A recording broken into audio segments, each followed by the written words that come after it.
back then, like our parents had to be like, I would like to learn about parenting. Let me get this book out of the library. Let me read this book. Or go to the pediatrician. Like, and Right. my mom talks a lot about like, oh, well, I remember asking the pediatrician about it. And I just know. like whatever he said was like rule. I know. And it's funny because now I'm like, you asked your pediatrician about that? Community leaders from Asheville and Buncombe County. From the newsroom to the nursery. We're juggling a demanding career on live TV with the demands of motherhood. I'm Katie. And I'm Karen. They are AnchorMoms. All right. You good? I'm good. Let's get this party started. Ooh. All right. Hello, hello. The party has begun. Speaking of parties, our girls, Katie, our girls had their first big slumber party. And it was a success, a shining success. And if you remember on our last podcast, if you go back and listen, I wasn't sure. You know, they're 6. And I just wasn't sure if River was very excited about the idea of a sleepover, but I just wasn't sure when like we got down to like brass tacks and she realized that she actually had to sleep at somebody else's house. I didn't know if she was going to be able to hang, and she did. She did. She did great. She did great. My poor child kept her up all night. Is that true? Yeah, that's true. I haven't really gotten quite the like full. Yeah. So Brian and I dropped River and Bennett off at this sleepover, and then Greg picked them up. So I didn't really get like the full autopsy on what exactly went down at this sleepover. Other than I do know. Was there a murder? Why are you calling it an Well, autopsy? I mean, I just didn't get like the full. I mean, maybe. With those girls, who knows? I just didn't get like the full breakdown of exactly what happened. We did. We were texting with our mutual friend, of course, where the girls were staying, and she did tell me I could write a book. I could write a book about this sleepover, and okay. But I know that. Did you like when I texted at like 10 p.m. and was like, so Hey, I can go to bed now, right? Is everyone good? Like, Is everyone are they good? out? Are we good? Can Yeah. I like rest easy? Yeah. Yeah. It sounds like Bennett and River were kind of like up all night, right? They were. Is that the scoop? Uh-huh. It's so funny, you know, in case you're newer to the podcast and don't know our history, you know, this podcast started when we were pregnant with these girls together. And, you know, you go through that the pregnancy, the baby stage. Now they're little 6-year-olds doing their first sleepover. And then I can't help but that River, you know, hung out at our house a little bit the next day, and I'm watching them play, just thinking like, what, How? like what?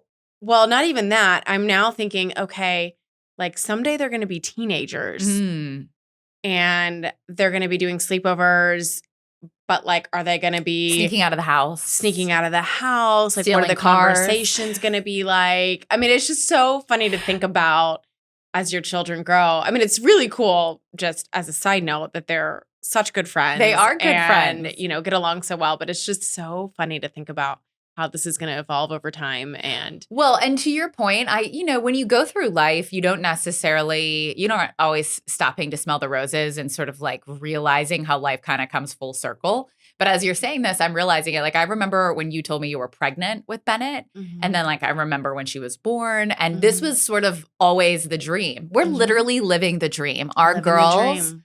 are friends, just like we are friends, and they are funny. You were saying so in the back seat on the way to this sleepover, they had the funniest conversations, and they're now old enough to like hold their own conversations, Right. have their own thoughts. They broke down the election in the back seat. They talked about, and it's funny because like Bennett forgets that I know you so well. Does that make sense? So she'll will tell me stuff about You're like, yeah, I know. I've Greg already heard and about it. Karen, Yeah. and I'm thinking to myself, yep, Bennett, yep, I know. It's just, and then you were saying, so then Greg picked them up, and the saint that you guys are, actually River went back to your house. There was like a 24-hour period in which my 6-year-old was entertained by other people. Yeah, you last had a weekend. good break. It was crazy. Yeah. Like I dropped her off at 5:00 and I did not really see her until 3:00 the following day. Just goes to show you also kind of the mind-blowing part about this is that very quickly your kid goes from being totally dependent on you to having their own separate life. Mm-hmm. You know? Yeah. with like her own friends and her own Mhm. social calendar, and you're just, Mhm. you're just there to like facilitate it, I guess, if you will. Mhm. But you were saying that when they were playing at your house, they're frenemies.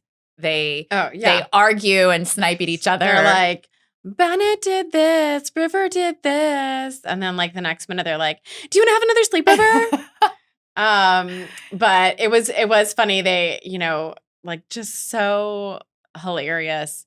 Do you even know my mom's name? That's Like what Bennett asked River, and Uh-huh. River's like, yeah, Karen. And she's like, my dad has 2 name choices, Greg or Gregory. Most of my friends call him Gregory. Like just the things that they say back and forth. And it's just Yeah. absolutely hilarious. But River probably calls Greg Mr. Greg because we Mhm. call Greg. Yeah. Right? Well, it's hilarious to me that Bennett like Has picked up already on that. recognizes like, look, some people call him Greg, some people Mhm. call him Gregory. Mhm. You do what you want. As a friend of mine, you can call my dad either. Right. I don't know. Yeah. I mean, cracking me up. first sleepover in the books, River is Mhm. already like, hey, yo, when can I have a Like sleepover? now that this is a thing, let's I get know. the I know. sleepover party Let's get scheduled. it started. Mhm. Yeah. I think we need to have a mom sleepover. Right? This That would would be be fun. very fun. Are we bringing the girls or no? No. No, Oh my ditch them. gosh. No, Okay. no. All right. Like Yep. at a hotel or something. Like that involves like champagne, like a spa Right. day, And like no children. bouge. Yeah. Bouge. Mhm. Okay. A I like bougie it. sleepover. And a bougie They can keep sleepover. their mermaid sleeping bags. We Right. can have the bougie sleepover. That was the other funny thing is that both Bennett, this was a single night sleepover, and both Bennett and River had suitcases. Oh yeah, full suitcase. Full Mhm, suitcases. mhm. Well, then the next night, Ella Ray had a sleepover, and she was like, "Well, I'm taking my suitcase, right?" And I'm like, "Yeah, you don't always actually don't have have to to take bring your suitcase. suitcases to a one night sleepover. Like you can literally grab like your school backpack Right. Throw a bunch of stuff and in like there. put some pajamas and your toothbrush, and you're done." Yeah. Yeah. Good. All right. This first article comes from parents.com. And it is called, the title is, I'm Too Anxious to Throw My Children Birthday Parties. This writer talks about how her mom was what you would nowadays call a Pinterest mom. She spent lots of time planning these very elaborate birthday parties for her, and she has great memories of it. And so fast forward to adulthood, and she says that the thought of throwing birthday parties for my 2 boys causes me panic. My social anxiety is robbing them of this childhood passage. She feels really guilty about it. She talks about how for both her boys, she had first birthdays that were Mhm. good. And it was because like somehow she was still so attached to, when your kids won, they're so dependent on you that it was like it sort of took away the social anxiety because the 1-year-old sort of shielded her from having to make conversation, having to socialize. And now she doesn't throw these birthday parties, and they make up with it with family outings. She says she makes, these elaborate cakes and these elaborate crafts for her kids. And her kids have sort of just realized that she has a social anxiety. They don't even ask for birthday parties. What do you think? I don't know. The thing that kind of caught me on this was she said she doesn't have the parties because she worries they won't be good enough, and the kids will like tease the kid whose birthday it is. And she also doesn't want to entertain the parents. So I get the entertaining the parents, but also just make it be a party where you just drop them off if they're old enough. Right. But I've never once have of all my 4 children's birthday parties have they been like, well, that was a bad party. Oh, like when they go to a party? Like I just like her concern that the party won't be good enough. Like kids don't care. Yeah. They're not at their house. There's going to be either a cake or cupcakes. They're with friends. Like I would never think, I mean, I'm concerned. I mean, I guess maybe, I don't know. That's just like shocking to me. Like, I don't think any kid would ever be like, well, this is a terrible party. Yeah. Like not at like 5 or 6 or 7, Right. Yeah. Surprising. I feel this to a certain extent. At this point, I've always been like, kids' birthday parties are always something. You and I have talked much about this. I'm never excited about them. I know River really enjoys them. And now, of course, in this day and age, everybody has a birthday party, right? And I guess I have found them to be sort of stressful in the past. Like we talk about the party favors. Are we doing that? I do. As you know, secretly, I always just want to stay home and sit on my couch. Mhm. And so the fact that I have to interact with other moms, and then you know what else gives me social anxiety is like when I have like the meeting of the two worlds, like moms who are like school moms who go to school, but then like our friend, you know You know, think I'm going to be an embarrassment to I your mean, school, exactly. school mom No, friends? but you know what Okay, I'm saying. It's like the melding of Right. the friend groups and having to sort of navigate all of that gives me a little bit of anxiety. I've said this. So we had a birthday party for River, when she turned 6 this past summer. And my hope is She's going to have a sleepover next year? maybe. I mean, honestly, a sleepover with like 2 or 3 girlfriends Mhm. sounds much easier than a birthday party to me. My hesitation with them is not in that regard. I love to be I know you're social. You well, like I just like people. to be around people, but I do feel I don't want to spend a lot of money. Mm-hmm. I think they can get very expensive. Mhm. I am not a Pinterest mom. I'm not going to have like all the decorations and everything in a theme and like, I just am not good at that and I don't have time for it. I don't care about it. So that's my thing. I think our kids are way too young still for that. I mean, again, they don't care. They're Yeah. like, okay, mom, like we don't care that like the plates don't match the balloon, whatever. They don't care. But I just feel more of like just the whole, like, I got to clean the house. I got to like do the Yes. things, it's just kind of a lot. I will say, as we're recording this, Bennett's birthday is less than 2 weeks away. Right. And ask me how much I've planned for her birthday party. Yes. How much have you planned for her birthday party? 0. In fact, yesterday she was like, so, don't forget what I'm asking for my birthday. And I was like, oh, guess I should buy you a present. Right. Mhm. Right. Mm-hmm. I want to be like, well, there was a hurricane. There's been a lot going on, Bennett. We're Mhm. still trying to catch up here. But yes, you are correct. So I do need to like literally, as I was reading this article, like put on my to-do list, like buy Bennett a birthday present and plan her party. Mm-hmm. Mm-hmm. So. Right. So there's where you are. This is why Yeah. I don't. So my pro tip is if you can avoid this, don't have the party at your Well, house. Bennett's tricky because this year her birthday is the day before Thanksgiving, which Mhm. obviously presents some issues. She won't be in school. A lot of people are out of town, so I'm trying to figure out if or when we could do a friend party. Now, she's still, since she's turning 6, we'll be with family and we can do something, hopefully with them. I just need to Arrange it. I will say, I mean, I don't think this was really the reason that this mom doesn't like to throw birthday parties, but I just feel like they are a lot of work. Yeah, that's what I'm saying.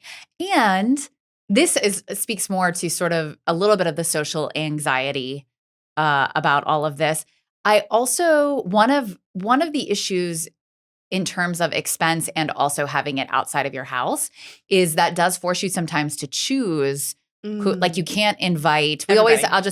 Here's the example. River she has a June birthday. She always wants her birthday at the pool. Mhm. Well, the pool only allows you to Mhm. invite so many outside guests, which causes an issue because that means you Mhm. cannot extend an invite to everybody Her whole in class kindergarten. yeah. Right. And so that has come up. This is the first year that came up and it was a little bit, I'll be honest, a little bit awkward. Mhm. Some of my friends who River was not as close with, like I'm better friends with a mom Right. than River is with the daughter. Mhm. I had to not invite the daughter. Mhm. And I think it caused the friend some hard feelings, So this is what I'm saying is kids' birthday parties. Think about it. I mean, They're a it should lot. be a lot simpler, Mhm. and maybe we're making it. Are we making it too complicated? Well, as I was reading this article and she was talking about the birthday party she had when she was a kid, that was exactly me. Like my mom would pick, Same. we would pick a theme. She would get all these crafts. She would decorate. She would make everything herself.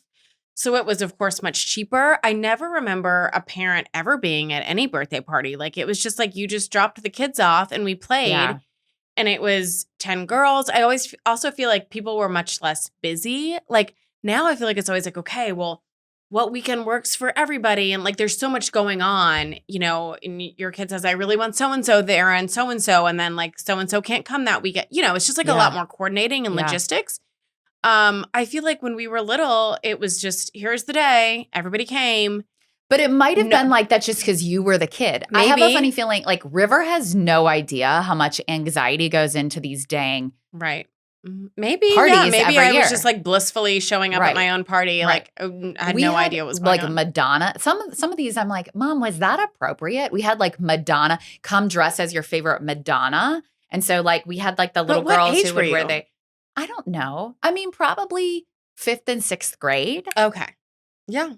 I remember I had an Earth Day birthday and we like recycled. Okay. Nerd alert. An Earth Day party? Mm-hmm. An Earth Day birthday. But which is weird because your birthday's in September, not anywhere near I don't know Earth when Day. Earth Day is. It's in April. Okay. No, I don't know. My mom may have missed on that one. Yeah. Earth Day birthday. We gave out like globe, like tiny globe balls as like the literally favor. very early 90s of you. Yeah. You know what I'm saying? Had like a who can smash the can, like stomp the cans and put them in the bin. Like how many cans can you stomp and put in the bin? Like you win a prize. Yeah. Mm-hmm.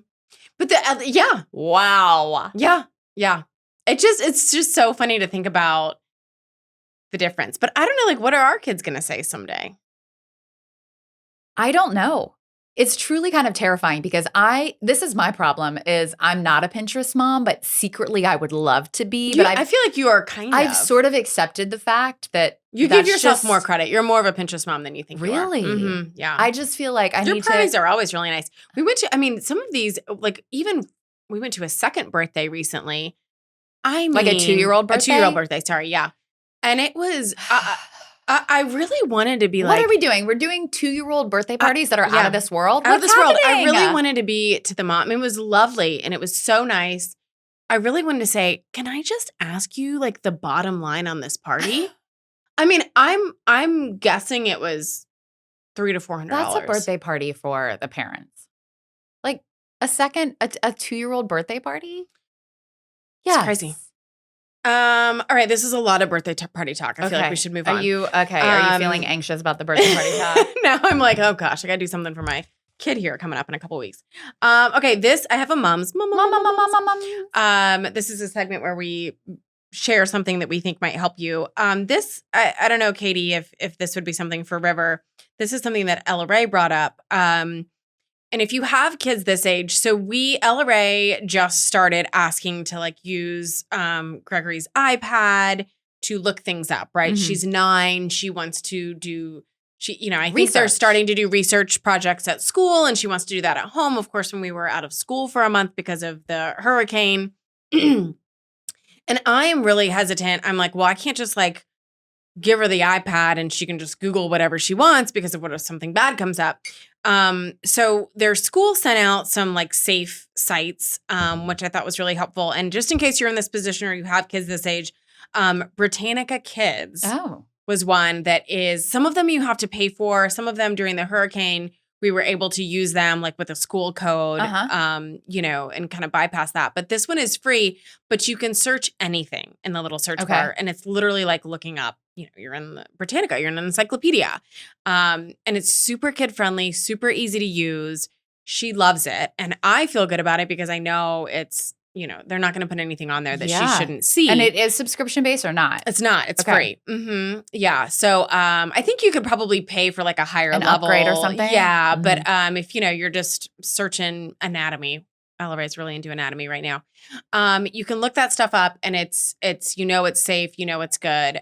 So if your kid, I feel like this is a little bit of a specific one, but if your kid's in this age range and wanting to look stuff up on your iPad or whatever and needing there's some other good ones. There's Khan Academy. That one you do have to pay for. River loves Khan Academy. Do we pay for it? Mm-hmm. Or maybe the school does. Yeah.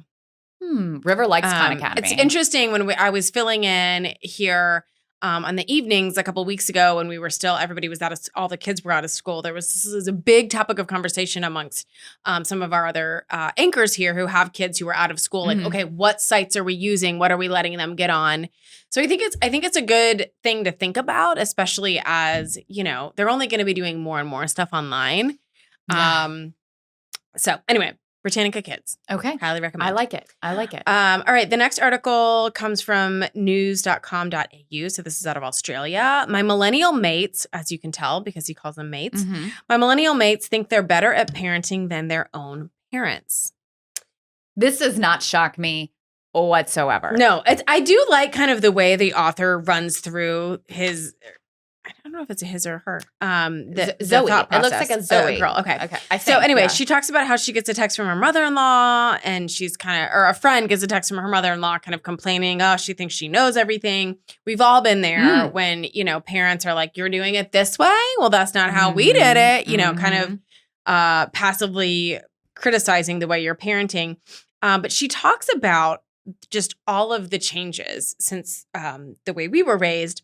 How we're now bombarded with parenting content all the time. I think back on when our parents were raising us and you bought a book and you had to read it or you talked to your friends. I don't know. Well, I don't know where this came article talks about how you had to seek it consciously seek it out. Like now you open Instagram, just about every news or even the site internet. or news organization, that's what I mean, has like a parenting section. But like back then, like our parents had to be like, I would like to learn about parenting. Let me get this book out of the library. Let me read this book. Or go to the pediatrician. Like my mom talks a lot about like, oh, well, I remember asking the pediatrician about it. And just like whatever he said was like rule. I know. And it's funny because now I'm like, you ask your pediatrician about that? Like that just seems so beyond their, purview. But yeah. And besides that, the access to information, there's also a lot more information because there's been so much research done, so much more research done since we were kids, right? So anyway, there was a study here in the U.S. that said 73% of millennials think they're better parents than their own. That's wild. Yeah. And so there was a quote, here's the thing, millennials think they've reinvented the parenting wheel. And I think they're being arrogant and patronizing. So this author kind of walks through all of this and kind of comes back to the thought of like, okay, like, are we really that much better than our parents? And also, easy for us to say now, we're parents. Our kids can't tell us now, right? Like what issues they have. Absolutely. Like who knows? Fast forward to 20 years and the kids are all messed up. Who knows? Like we don't know. Hindsight is 20/20. Yeah. This is like Monday morning quarterbacking, right? I mean, that's what's happening right now. I mean, I think but I do think as a society and as a generation now, we are so quick to say, oh yeah, we're doing it so much better than our parents did. I believe. And I think it's like a whole, I mean, as evidence of this podcast, parenting is like a whole active pastime that parents and society are concerned about. I swear to you, and I could be totally wrong about this, I grew up in the 80s and 90s. I don't think my mom was actively concerned. Like, I think she wanted to be a good parent, but she was not seeking the answers like we are today. I mean, I could be wrong. She's not around for me to ask her. I mean, she wanted to be a good parent, but I just don't think it was on her brain to be, to be thinking about what kind of parent do I want to be? What style am I going to parent? That's what I was looking for. Like, what's I just don't think it was. Style? Where am I drawing the hard line? Right. What am I going to do about XYZ? How am I going to approach this? I feel like she was just like, I hope I'm surviving. Like, let me just get through this. Right? Yeah. Yes, absolutely. I absolutely think that's true. I think that we are so much more focused on every single decision and every single parenting move. It's exhausting. A lot. And we wonder why we're so burnt out. I know. But is it the better way? Your mom's not this case, but a lot of them weren't working. Yeah. So they had even more time. But they would say no. They would say, your mom, they would say like, listen, I was raising 3 kids. I was like worried about like dinners and extracurriculars and like the family calendar.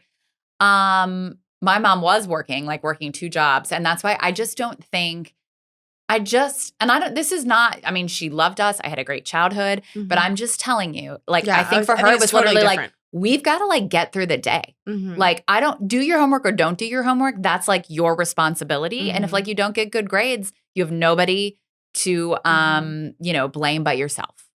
I mean, I do think we're doing things a lot differently. Yeah. As a generation. Is it better? I don't know. I don't think we're going to know. Well, I'm sure our kids will tell us. For a while. Right. But I don't think it's been determined yet, right? Like TBD on whether we're better parents or not. But I just wonder if every generation thinks that they're better you know, when you're here in 2024, you always have this reason to believe like you're on like the cutting edge of everything. Well, I mean, they thought that in 1984 too, by the way. Right. Right.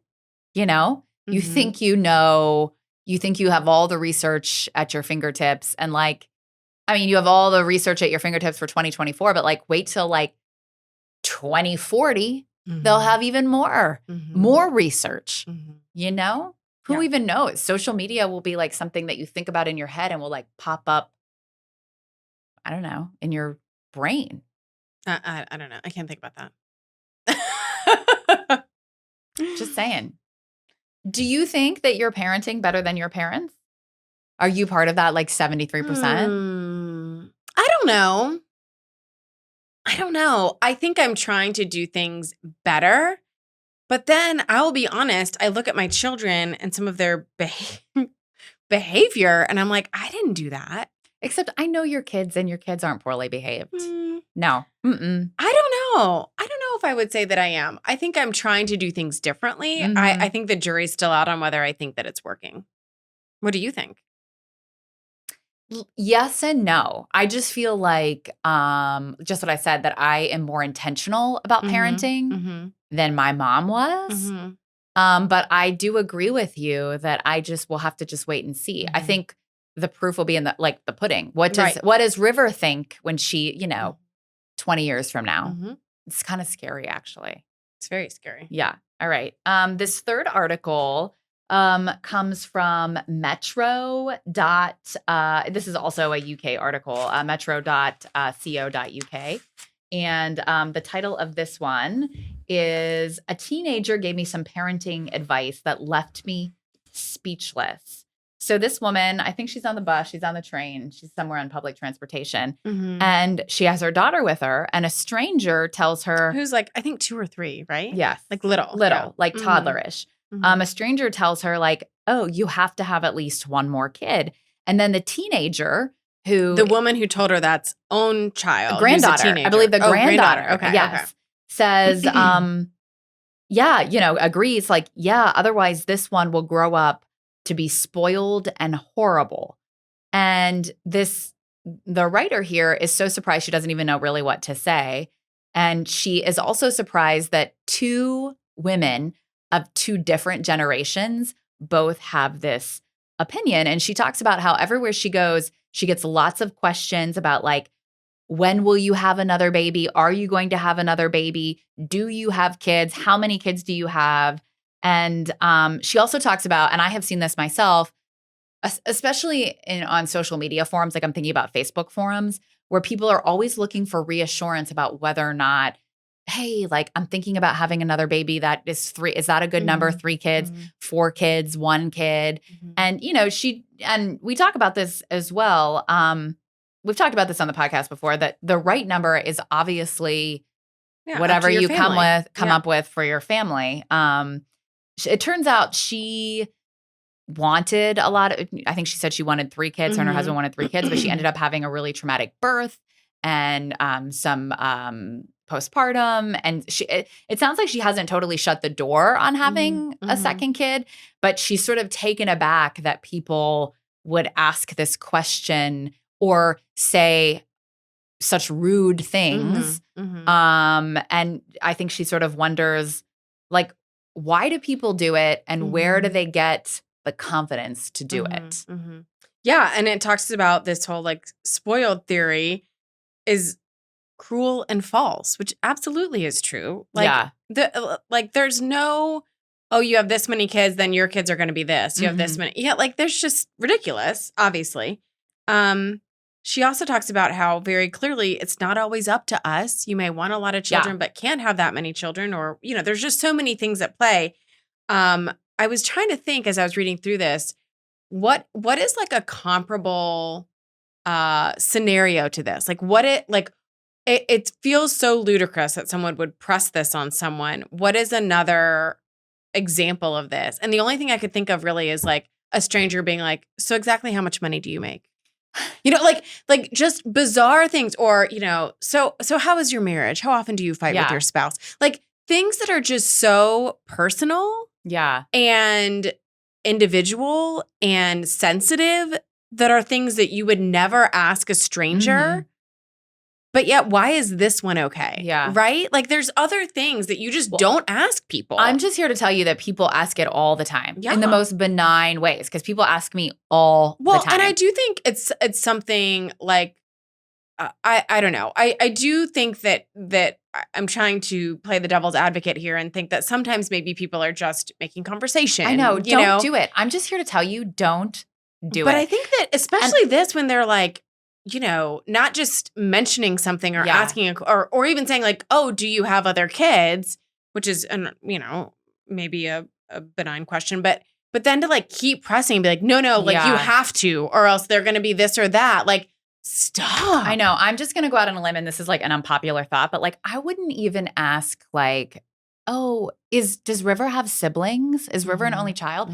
I can't tell you how hurtful that is. And I know a lot of people aren't intending to. And I'm just thinking about, we had this conversation in the newsroom recently. We had, I don't want to name who this person was, but she was she is a person who works with the schools here in Western North Carolina, and she's fairly high up. And Charles, my co-anchor, who I love, asked her, hey, do you have any kids? And she was like, nope, I don't. Just like I have like dogs. And she was so great about it. And I don't know at all whether or not it offended her at all. But I thought to myself, it was in a commercial break, obviously. She was being interviewed on set. And I thought to myself, I'll bet she gets that question 5 times a week. I'll bet if you ask, like she's so used to, and like I said, I have no idea whether or not it gets old, whether it offends her, but I just or anything about her backstory. I have no idea. Maybe she doesn't want kids. Correct. I have no idea, but I just thought to myself, like, and then Charles afterwards was like, we had like a conversation about it, and like I said, I love him, and he doesn't have every bone in his body is kind, and he was like, yeah, it's interesting that I asked that, huh? And I was like, yeah, like it kind of was, and he said, would I have asked that if it was a man? It was a man. And I was like, would you have? I doubt it. And he was like, you're right. Like, isn't that interesting? That's the kind of question. And I said, I asked the same person the first time I interviewed her. Yeah. I said, do you have kids? But I will say, I also say that to men.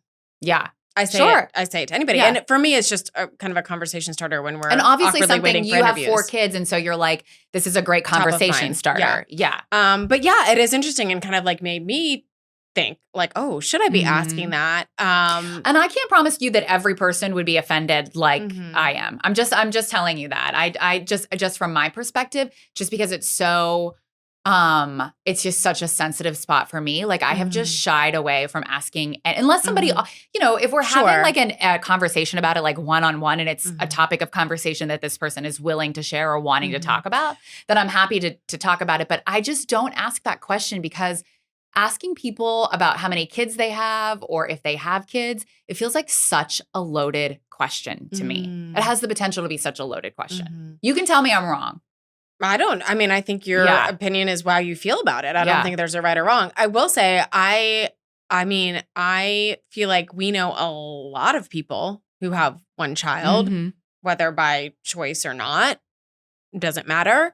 A lot of people, and even I feel like a lot of times when we're at the playground or, places where we're meeting other parents who we don't know and just like, chatting casually, often I'll say like, oh, or they'll say like, oh, are these all yours or something? And then I feel like that's it for me. Like if somebody initiates, then I don't know. I guess I don't feel like it's wrong for me to then be like, oh yeah. Are these all yours or do you have other kids besides so-and-so? Do you have others too? But I do find, and I don't know if this is an Asheville thing or we've done articles about how this is kind of a growing trend. I think a lot of people are choosing to have only one child these days. I don't know. I mean, now that become a lot more popular. Is in first grade. We have she has made friends with several kids that only have one, that are like only children. But I will say before this, like in River's preschool, she was the only one. So I don't know. I don't know, but it's a very sensitive issue for me. And like I said, it's just like, I wouldn't do it. If you asked my advice, I don't know if you are listeners, viewers, I don't know if you're asking my advice, but I think it's a good shy away from it. I would shy away from it. And maybe I'm just being overly sensitive and a millennial, but I don't think so. I bet there are a lot of people who feel the same way. No, I think so. Okay, so I have a win. Yes. I want to give you guys a quick update on Western North Carolina, the aftermath of Helene. As we're recording this, I think it's been about 7 weeks. It has 7 weeks tomorrow. Much of Buncombe County and Asheville still does not have potable or drinking water. The city of Asheville and the county is saying hopefully by the middle of December. So that's where we stand with all of that. People are still, That's not a win, Katie. It's not, but I wanted to because I'm about to give you an update on my specific personal Helene situation, and I know that a lot of people who listen and watch this podcast are interested. No, for sure they're interested. Yeah, and what's going on here. So I'm just wanting you to give us some good news, right? I mean, perhaps the win is that they are working very hard. They are, but my own personal win is we are getting ready to move back into our house after 7 weeks. And we've walled off the damage. We have a little temporary kitchen. I'll post some of this on my Instagram feed. We still have all the damage in our yard. We still have we still have a literal pile of our whole kitchen is like sitting out in our front yard waiting for FEMA contractors to come pick it up. That's your sign if you're a FEMA contractor, like FEMA. If you're listening to Anchor Moms, please come and pick it up. I mean, it's kind of boggling my mind that our whole neighborhood, not one person has had their pile of debris picked up. And it's just it really just hard. shows how much there is to do, and that it's just taking a really long time. And I'm just kind of like, it's really hard to sort of heal and get past this. Like that has been sort of always my reservation about moving back. Is that it still looks like a literal war zone at my house. We have the power company has come to repair the lines, but they left a power pole in the middle of our backyard with lines coming out of it. We still, we're still working with like the tree company and the stump company to come remove, like the tree that was on our house has been removed, but all the other damage, all the other trees down, all the debris is still in our yard. And it's just, people are dealing with much worse than that, but that is, you can't really heal and move on because everywhere you look, there's it's so bad. Like there's a scar outside my house.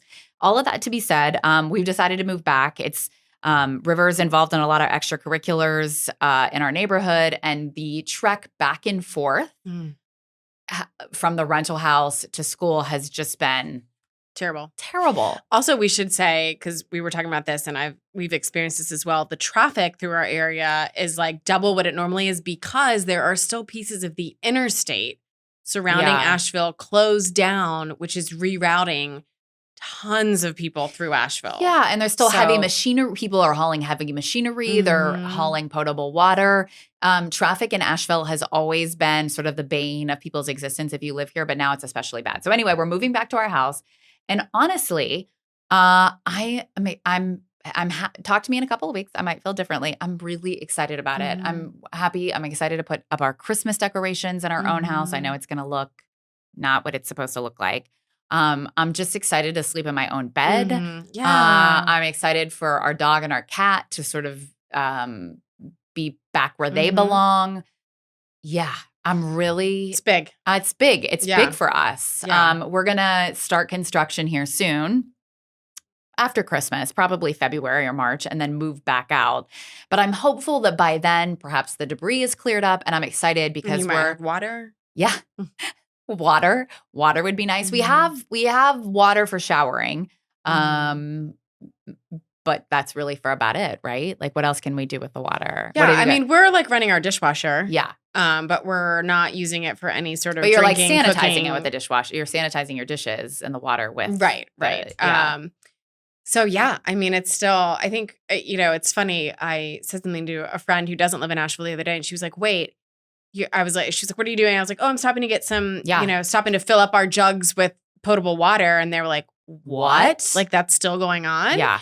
And at this point, it's almost funny. It's like, it's just like part of like another chore on the list, right? Like, take out the trash. Don't forget the potable water. It's crazy. I will say it's become like normal life here. And that's not to say that the city and the county, they're working really hard. Yeah. So Anyway, we'll continue to update you on all of that, but that's just my win is that we finally are at a place like we've cleaned up and organized the house. Mm-hmm. And so we are at a place now where you can move back feels home for a bit. livable, Mm-hmm. which is, again, 7 weeks later feels like a really big deal. Yeah. So congratulations. Thanks. And it'll be nice to have you back in the hood? neighborhood. Yeah. Yeah.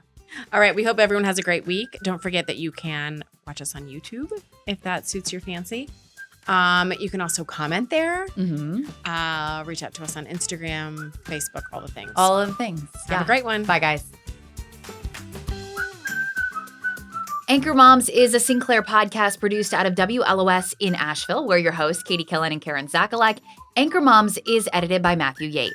For more information on the topics discussed in this episode and to stay up to date on future episodes, follow us on Instagram at AnchorMoms. You can follow Anchor Moms on Apple Podcasts, Spotify, or wherever you get your podcasts. Know a parent who could benefit from this week's Anchor Moms episode?